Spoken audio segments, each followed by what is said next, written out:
Monsieur, bonsoir et bienvenue au 19h de ce 18 novembre. À la une de l'actualité, le président de la République, Ahmed Tebboune, opère un remaniement ministériel, renouvelle sa confiance en Aïd el-Arbaoui, lui demandant de poursuivre ses fonctions en tant que Premier ministre.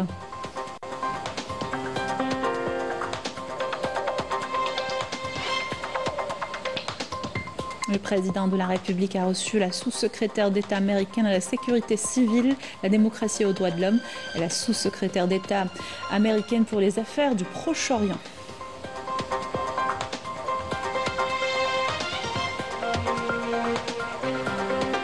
Lancement de la Semaine mondiale de l'entrepreneuriat avec près d'1 million de participants à travers le pays.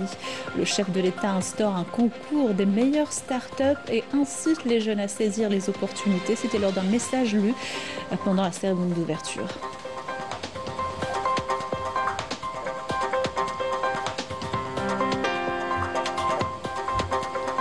Nouveau projet de loi sur la gestion des déchets pour aller vers une économie circulaire. Des solutions sont proposées à la 8e édition du REVAD qui s'est ouverte ce lundi.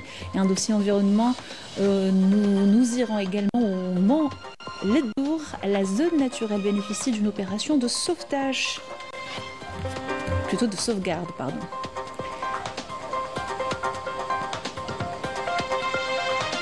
Bienvenue à tous, heureuse de vous retrouver. Je vous disais en titre, le président de la République, Ahmed Tebboune, a opéré ce lundi un remaniement ministériel après consultation du Premier ministre. Je vous propose d'écouter le porte-parole de la présidence de la République, Samir Akoun.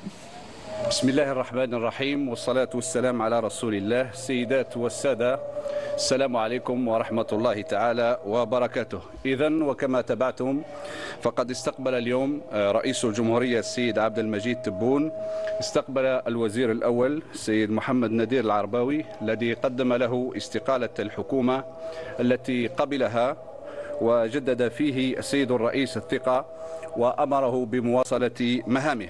إذن وبعد استشارة السيد الوزير الأول محمد نذير العرباوي، عين رئيس الجمهورية السيد عبد المجيد تبون أعضاء الحكومة الآتية أسماؤهم: محمد نذير العرباوي الوزير الأول، السعيد شنقريحة وزير منتدب لدى وزير الدفاع الوطني رئيس أركان الجيش الوطني الشعبي، أحمد عطاف وزير دولة وزير الشؤون الخارجية والجالية الوطنية بالخارج والشؤون الإفريقية، محمد عرقاب وزير دولة وزير الطاقة والمناجم والطاقات المتجددة، إبراهيم مراد وزير الداخلية والجماعات المحلية والتهيئة العمرانية، لطفي بوجمعة وزير العدل حافظ الأختام خلفا للسيد عبد الرشيد طبي الذي استدعي لمهام أخرى، العزيز فايد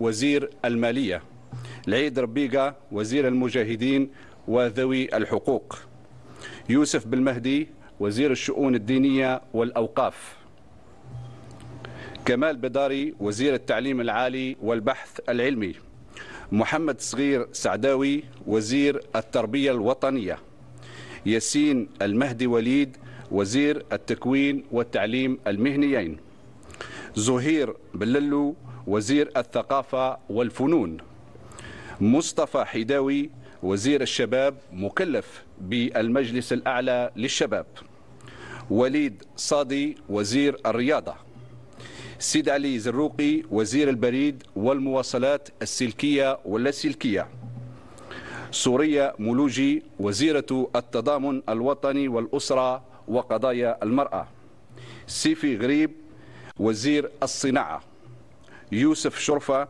وزير الفلاحة والتنمية الريفية والصيد البحري، محمد طارق بالعريبي وزير السكن والعمران والمدينة، محمد بخاري وزير التجارة الخارجية وترقية الصادرات، الطيب زيتوني وزير التجارة الداخلية وضبط السوق الوطنية، محمد مزيان وزير الاتصال، الأخضر رخروخ وزير الأشغال العمومية والمنشآت القاعدية، طه دربال وزير الموارد المائية، سعيد سعيود وزير النقل خلفا للسيد محمد الحبيب زهانة الذي استدعي لمهام أخرى، حورية مداحي وزيرة السياحة والحرف التقليدية، عبد الحق سيحي وزير الصحة، فيصل بن طالب وزير العمل والتشغيل والضمان الاجتماعي، كوثر كريكو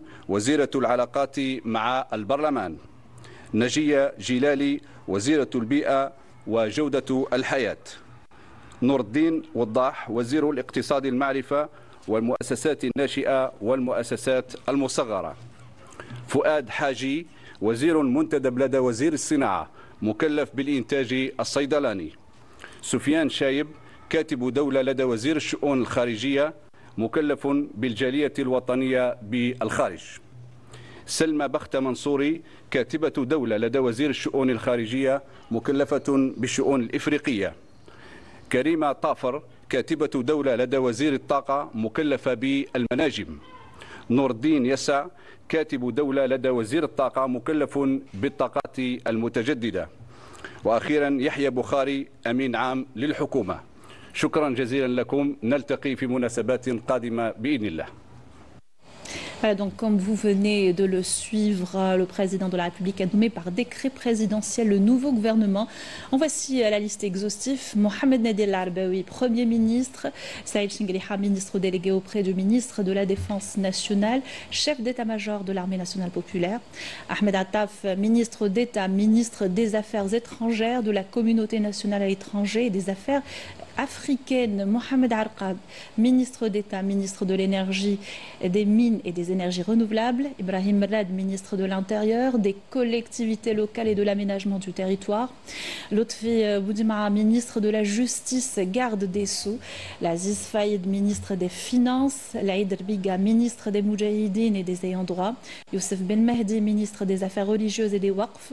Kamel Beddali, ministre de l'Enseignement supérieur et de la Recherche scientifique. Mohamed Srir Saadawi, ministre de l'Éducation nationale, Yassine El-Mehdi Walid, ministre de la Formation et de l'Enseignement professionnel, Zohir Belellou, ministre de la Culture et des Arts, Mustafa Hidawi, ministre de la Jeunesse chargé du Haut Conseil de la Jeunesse, Walid Sadi, ministre des Sports, Sida Ali Zalouri, ministre de la Poste et des Télécommunications, Soraya Mouloudji, ministre de la Solidarité nationale, de la Famille, de la Condition de la Femme, Sefir Rib, ministre de l'Industrie, Youssef Cholfa, ministre de l'Agriculture, du Développement rural et de la Pêche, Mohamed Tariq Belaribi, ministre de l'Habitat, de l'Urbanisme et de la Ville, Mohamed Boukhari, ministre du Commerce extérieur et de la Promotion des exportations, Tayeb Zitouni, ministre du Commerce intérieur et de la Régulation du marché national, Mohamed Meziane, ministre de la Communication, Lakhdar Rakhlour, ministre des Travaux publics et des infrastructures de base, Taha Derbel, ministre des Ressources en eau, Saïd Sayoud, ministre des Transports, Houria Meddahi, ministre du Tourisme et de l'Artisanat, Abdelhaq Seyhi, ministre de la Santé, Faisal Ben Taleb, ministre du Travail, de l'Emploi et de la Sécurité sociale, Kautar Kriko, ministre des Relations avec le Parlement, Nedjia Djiladi, ministre de l'Environnement et de la Qualité de vie, Nourdine Woudah, ministre de l'Économie, de la Connaissance, des Start-up et des micro-entreprises. Fouad Hadji, ministre délégué auprès du ministre de l'Industrie, chargé de la production pharmaceutique. Sofiane Chaïb, secrétaire d'État auprès du ministre des Affaires étrangères, chargé de la communauté nationale à l'étranger. Salma Berta Mansouri, secrétaire générale auprès du ministre des Affaires étrangères, chargé des Affaires africaines. Karima Tafer, secrétaire d'État auprès du ministre de l'Énergie, chargé des mines. Nourdine Yassa, secrétaire d'État auprès du ministre de l'Énergie, chargé des énergie renouvelable. Yahya Boukhari, secrétaire général du gouvernement. Fin de la liste du nouveau gouvernement. Et le président de la République, Ahmed Tebboune, a reçu le Premier ministre, Mohamed Nadel Al-Arbaoui, qui lui a remis la démission du gouvernement. Le chef de l'État l'a accepté avant de lui renouveler sa confiance et de lui demander de poursuivre ses fonctions. Le président de la République, Ahmed Tebboune, a reçu également aujourd'hui Uzra Zeya, sous-secrétaire d'État américaine à la sécurité civile, à la démocratie et aux droits de l'homme, et Barbara Leaf, sous-secrétaire d'État américaine pour les affaires du Proche-Orient. L'audience s'est déroulée en présence du directeur de cabinet de la présidence de la République Boualem Boualem, du ministre des Affaires étrangères de la communauté nationale à l'étranger Ahmed Attaf, du conseiller à la présidence chargé des organisations non gouvernementales et des droits de l'homme Hamid Lounassi et de l'ambassadeur d'Algérie à Washington, Sabri Boukadoum. Dans l'actualité également, ouverture ce lundi de la Semaine mondiale de l'entrepreneuriat. Toutes les wilayas du pays sont concernées par l'événement auquel prennent part près d'1 million de jeunes hommes d'affaires, porteurs de projets, étudiants universitaires et bénéficiaires des programmes de soutien dans ce domaine. Le coup d'envoi officiel a été donné depuis le Centre international des conférences à Alger, une cérémonie marquée par le message du président de la République Ahmed Tebboune adressé aux participants. Le président a exposé dans son message les efforts consentis afin de créer un environnement stimulant pour les projets prometteurs ainsi que les acquis réalisés dans le domaine de l'entrepreneuriat et des start-up. Le président de la République a affirmé que l'organisation de la Semaine mondiale d'entrepreneuriat témoignait de la confiance que placent aujourd'hui les jeunes Algériens ont la volonté politique sincère de soutien au monde de l'entrepreneuriat et aux start-up afin de faire face aux nouveaux défis économiques.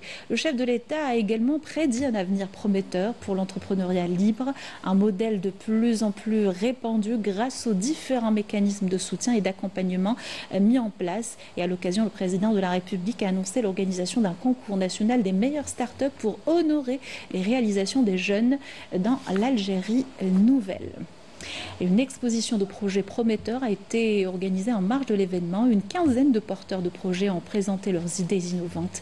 Occasion également d'échanger et d'être au contact d'entreprises susceptibles d'accompagner ces startups. Compte rendu de Yasmine Massoudi. Plus d'1 million de participants prendront part à travers tout le territoire national à la Semaine mondiale de l'entrepreneuriat, qui se veut une occasion unique pour les entrepreneurs de prendre connaissance des différents mécanismes d'accompagnement mis en place pour soutenir leurs idées. Lors de cette journée, plusieurs jeunes ont également eu l'opportunité de présenter leurs projets. Vol, c'est un site et une application mobile de réservation de billets d'avion. Donc on est connecté avec toutes les compagnies aériennes qui opèrent en Algérie. Et oui, on permet aux Algériens de réserver directement, enfin comparer et réserver des billets d'avion directement depuis l'application et payer en devises algériennes, c'est-à-dire en dinars, soit par paiement électronique ou bien cash à la livraison. On attend bien sûr à avoir plus de visibilité sur nos produits. Et bien sûr, on essaye toujours de faire connaître notre solution au grand public. Et je crois que c'est une bonne occasion pour le faire. À l'époque, nous, en 2013, il y avait déjà des process et tout, mais pas comme maintenant. Réellement, il y a tout un process. Il y a des incubateurs, il y a des accélérateurs, il y a des coachs pour encadrer le jeune qui a un porteur de projet. Et quand je dis jeune, bon, il n'y a pas d'âge pour se lancer. Donc moi, je dis, le parcours est là. Si une personne a une idée, il croit à son idée, il faut foncer. Voilà. La présence des opérateurs économiques crée un cadre propice à l'établissement de partenariats fructueux, renforçant ainsi les opportunités de croissance pour les jeunes entreprises.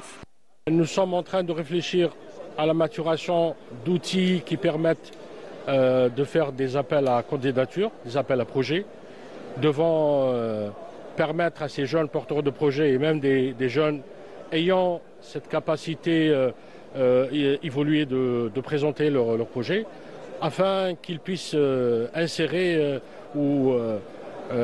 nos activités ou nos prestations industrielles. Le monde de l'entrepreneuriat a beaucoup évolué ici en Algérie. Les jeunes sont ici présents parce que c'est une opportunité pour eux de venir nous voir, de développer leurs idées, tout ce qui a été dit tout à l'heure.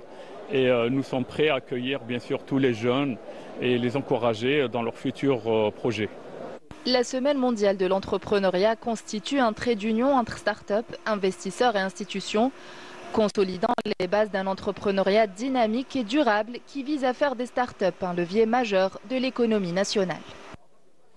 Et les incubateurs de start-up, un incontournable pour accompagner l'effort national autour de l'entrepreneuriat. An'ama, l'entreprise SophiSpay joue ce rôle. Elle propose une formation de choix aux porteurs de projets et idées innovantes. Abdelmoujib Chadli et Yamina Saïdji. Développée par une start-up algérienne, l'application SofisPay propose des services de paiement électronique basés sur des technologies modernes et sécurisées, visant à répondre aux besoins croissants de solutions pratiques pour les transactions numériques courantes. نخدموا مع البيزنسز لي زونتربريز pour l'automatisation financière ou l'intégration تاع الاي بايمون وحتى les magasins les supérettes pour intégrer le paiement par code QR. En même temps نخدموا مع les particuliers بالابليكاسيون تاعنا اللي هي عباره عن تطبيق هاتف. L'incubateur d'entrepreneuriat du centre universitaire Salhi Ahmed de Naama est le premier de la wilaya qui offre des formations aux startups et aux porteurs de projets, ainsi que des solutions et des espaces de travail pour favoriser le développement de l'entrepreneuriat local. Je suis étudiante et je voulais bénéficier d'une formation dans ce domaine. Cela va me permettre de créer mon entreprise à la fin de mes études. Je suis étudiante et j'ai trouvé une annonce en ligne sur une formation en programmation web. J'ai trouvé ça très intéressant et je me suis immédiatement inscrite. Nous avons bénéficié d'une formation pratique dispensée par le ministère de l'économie, de la connaissance et des startups en Chine. Fort de cette expérience, nous souhaitons partager nos connaissances et offrir les ressources nécessaires aux étudiants et aux jeunes porteurs de projets pour les aider à concrétiser leurs idées et lancer leurs startups. Le développement des startups est une démarche cruciale pour stimuler l'innovation et favoriser une croissance économique basée sur la connaissance et la créativité. Lancement des travaux préparatoires pour la mine de Bled El Hadba, un projet intégré d'extraction, de transformation et d'exportation de phosphate qui apportera un banc qualitatif à l'industrie minière. Il concerne les villages de Tébessa, Soukahras et Annaba, avec une importante réserve de minerais bruts susceptibles d'être exploités pendant 80 ans, nous dit Nourdine Ben Abbas et Amina Saïchi. Le gisement de Bled El Hadba constitue un site prometteur pour l'extraction de phosphate en Algérie. Les travaux préparatoires sont menés par les groupes Sonarem et Somifos. L'objectif est de fournir les premières unités d'enrichissement et de valorisation de ce minerai pour produire notamment de l'acide sulfurique, de l'acide phosphorique et de l'ammoniac. Nous allons réaliser une mine d'une capacité de 10,5 millions de tonnes par an, ainsi qu'une usine d'enrichissement de phosphate destinée à produire 6 millions de tonnes par an. La première production annuelle sera de 1,5 million de tonnes, prévue pour le début de l'année 2027. Pour la fabrication de le DAP et le MAP, ce projet permettra de réaliser un banc qualitatif en matière d'industrie minière. Au regard de son importance majeure, la mine de Bled El Hadba renferme une importante réserve de phosphate brut, susceptible d'être exploitée. L'importance du projet réside aussi dans la fabrication de fertilisants phosphatés et azotés, contribuant ainsi à réaliser l'autosuffisance alimentaire du pays. Ce gisement permettra de créer environ 3 000 emplois permanents ainsi que 12 000 emplois temporaires, ce qui contribuera à dynamiser le développement dans la région. Les jeunes diplômés de l'Institut national des mines de Tébessa seront intégrés dans ce projet, offrant ainsi des opportunités directes aux compétences locales. De plus, plusieurs entreprises de sous-traitance, sous la supervision de Sonatrach et Sonarem, seront mobilisées pour la réalisation du projet.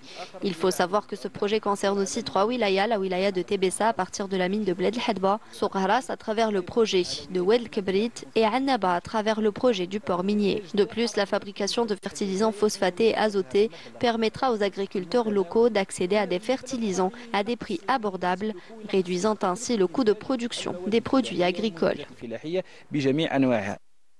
Ce projet vital constitue la pierre angulaire pour l'autosuffisance de l'Algérie en matière de production de fertilisants agricoles et créera des milliers d'emplois pour les jeunes de la région, renforçant ainsi l'économie locale et nationale.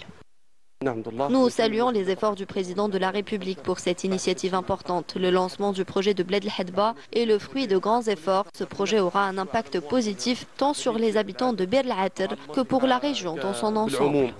La concrétisation de ce projet intégré contribuera à renforcer la sécurité alimentaire nationale et représente une opportunité pour valoriser les ressources naturelles du pays et de créer une industrie solide capable de soutenir un développement global.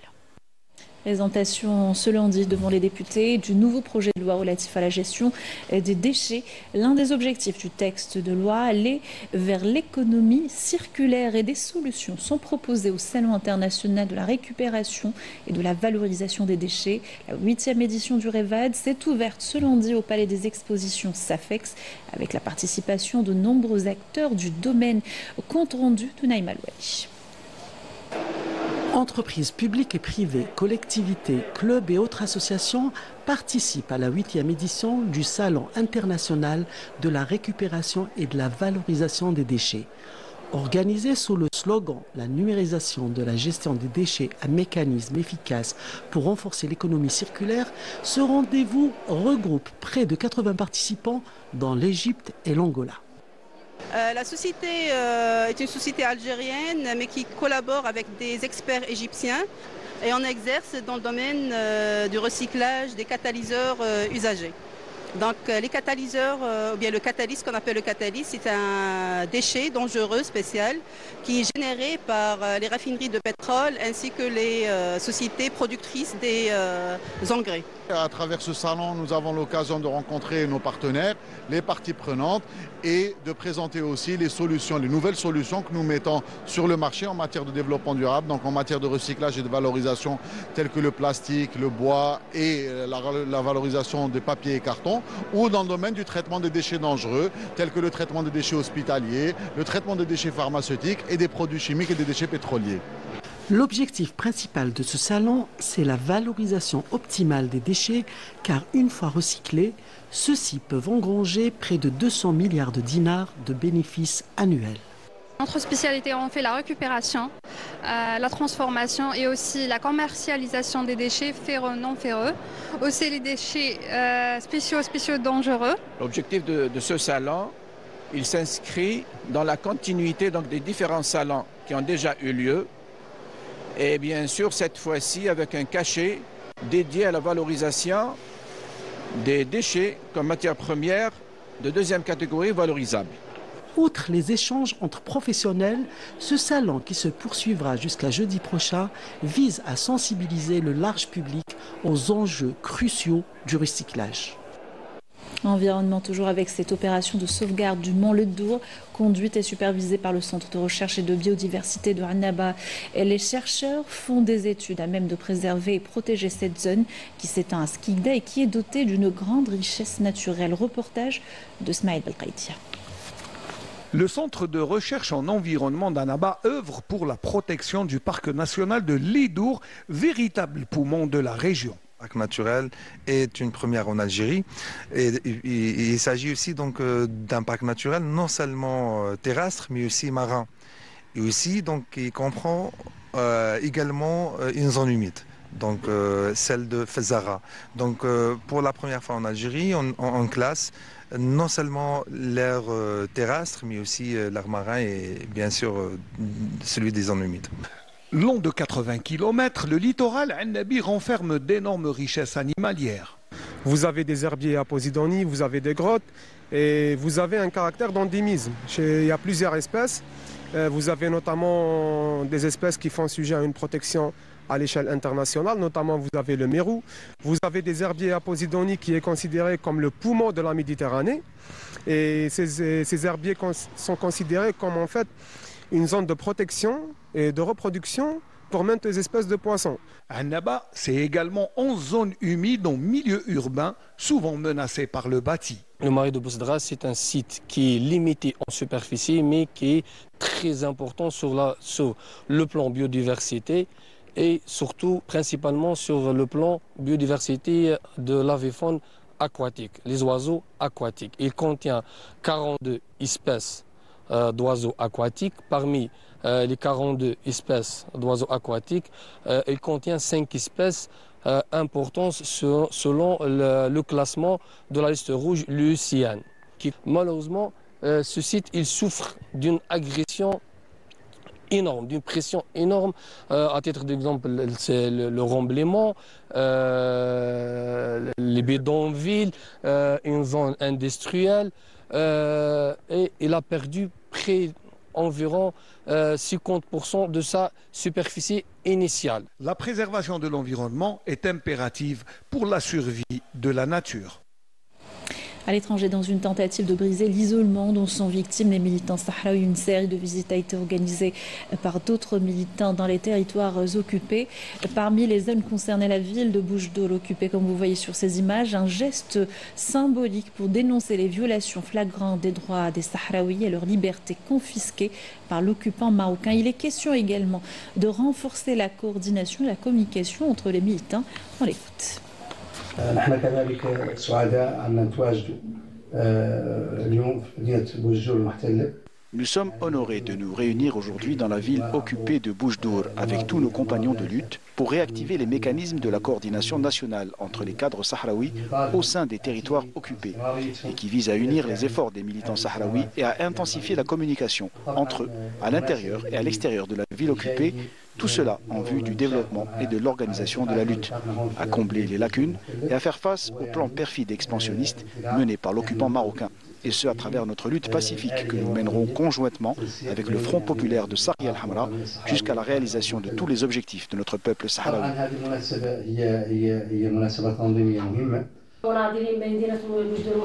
Cette réunion vient à point nommé au moment où le peuple sahraoui connaît une victoire épatante dans les domaines diplomatiques et militaires. Et nous saluons vivement la décision de renforcer davantage la coordination entre les militants sahraouis sous la bannière de l'organisation politique de la lutte sahraoui.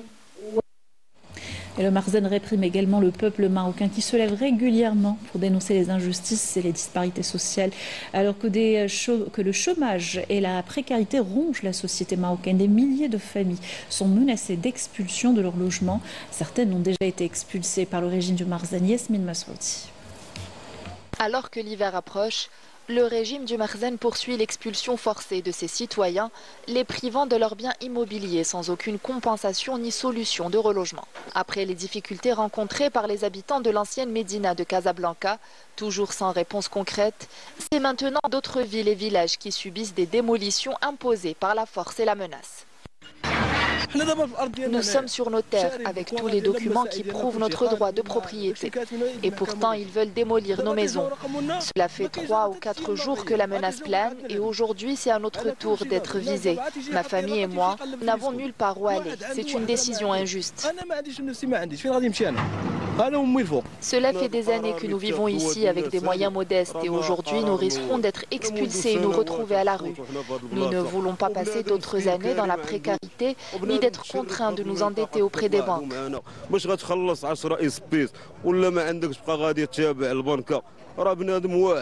Un peuple opprimé, enfermé sous un régime du Marzen qui ne se soucie ni de la protection de ses citoyens, ni des droits leur garantissant une vie digne. واليوم حنا كنضيعوا بارضنا وما خرج انا بيت في الخلا بيتن في الخلا حوايجنا كلهم مليوحين في الخلا بيت مضارب مع الشفاره اللي يدولك شي حاجه وبنهار مضاربين مع الشفاره. Le peuple marocain vit une réalité de plus en plus difficile, accablé par des années d'injustice sociale et de répression. Alors que le pays s'enfonce dans la pauvreté, le Marzen mise sur la force et l'oppression pour maintenir son emprise sur un peuple vivant dans le dénuement total. Retour dans le pays pour parler sport et football. L'Algérie clôt les éliminatoires de la CAN 2025 avec une belle victoire, 5-1 face au Libéria. C'était hier au stade Hossein Aït Ahmed de Tizi Ouzou. Les Verts conservent ainsi la première place du groupe E avec 16 points, 5 victoires et un match nul. Carton plein donc pour les coéquipiers de Hissam Mandi. Sarah Delbel pour les détails. Plus de 40 000 supporters étaient présents pour donner de la force aux Verts. Familles, jeunes, enfants, tous unis pour le même objectif, guider l'Algérie pour terminer les éliminatoires de la CAN 2025 en beauté. C'est un honneur de recevoir notre équipe nationale. À Tizi Ouzou, c'est pour la première fois. Je suis en famille هنايا مع ولادي مع مرتي مع ذيما l'ambiance هاكي العرض توب قسمي كوماسي لو ستاد هاكي. اليوم جيت نتفرج الماتش مع صاحبي وعجبني الحال 1 2 3 فيفا l'Algérie. Une ambiance unique, un stade spectaculaire, un public en or et une victoire méritée. On n'avait rien à jouer mais on s'est dit que Il n'y a pas de match qui compte pour rien en équipe nationale. Il n'y a pas de match amicaux, il n'y a pas de match qui sert entre guillemets à rien. C'est toujours une fierté, un honneur de représenter l'Algérie. Donc chaque match, il faut se donner à 100%. Et grâce à ce public extraordinaire, on a remporté une belle victoire aujourd'hui. Moi en plus, ma famille, elle est de Tizi, donc je suis très heureux d'avoir joué ici et de gagner avec la manière. C'était une super ambiance, les supporters ils sont venus en nombre, le stade il est magnifique. Donc on avait à cœur de faire une grosse performance aujourd'hui et de gagner devant ce magnifique public. On gagne 5-1, on a fait un super match, on a mal entamé le match, mais on a su revenir et on est super content. Il y avait un public incroyable, j'espère qu'on va rejouer ici. Malgré un début de match inattendu, les protégés de Petkovic ont su revenir, et même plus fort. Je peux dire, dès le début, je peux remercier mes joueurs, je peux remercier mon staff, je peux remercier toutes les personnes qui ont travaillé pour obtenir ces résultats et pour le succès qu'on a eu. On voit tout le temps, souvent, que ce n'est pas 11 joueurs, c'est les 16 joueurs qui amènent à la victoire et même les 23 joueurs qui sont dans le contingent qui amènent à la victoire. الامبيونس اللي كانت في الملعب ما شاء الله ملعب كيما هذا وتحفه وبهذه الصوره وبهذه الاجواء كل واحد حتى اللاعبين القدام يحبوا يعاودوا يلعبوا يرجعوا الملاعب ويلعبوا. Cette soirée au stade, Hossein Aït Ahmed de Tizi Ouzou restera à jamais gravée dans les mémoires. Non seulement pour la victoire éclatante des Verts, mais aussi pour la communion exceptionnelle entre l'équipe et son public. Ce match ne sera pas seulement un souvenir, mais un symbole de fierté et d'espoir pour les générations futures. Voilà qui termine ce journal. Merci de l'avoir suivi. Excellente soirée sur Canal Algérie.